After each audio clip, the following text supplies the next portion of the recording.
Yo, I saw this movie. There's a bunch of middle-aged guys, they act real crazy, and then there's a wedding. It's called The Hangover. I mean, Tag.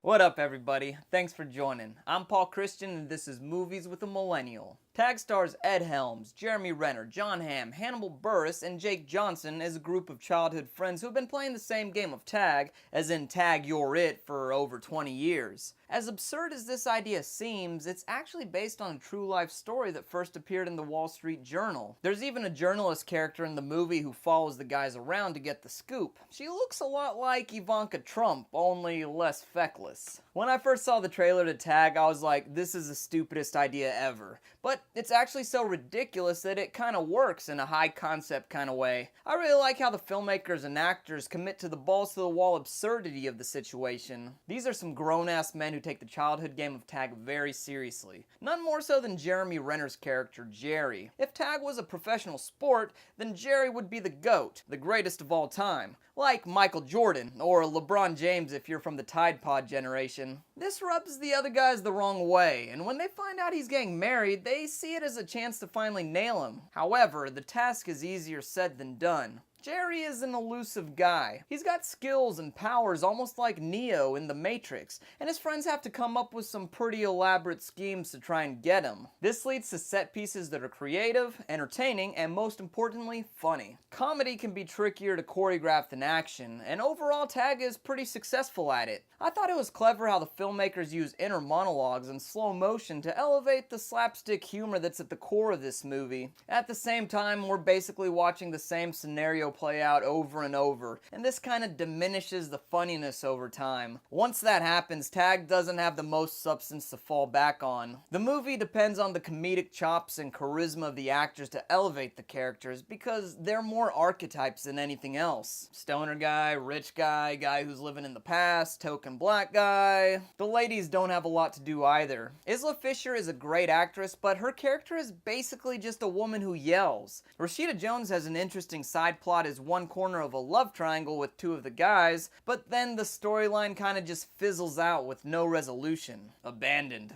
Tag gets 2.5 out of 4 stars. It kind of tries half-assedly to be a character-driven comedy, but at its heart it's more of a high-concept slapstick farce. Thankfully the concept works pretty well, and so do the set pieces. I laughed hard, but I didn't laugh my ass off. My emoji walking out the theater was the thinking face. I couldn't help but think that if this was a bunch of black guys running around in public playing tag, that somebody would have called the cops on them.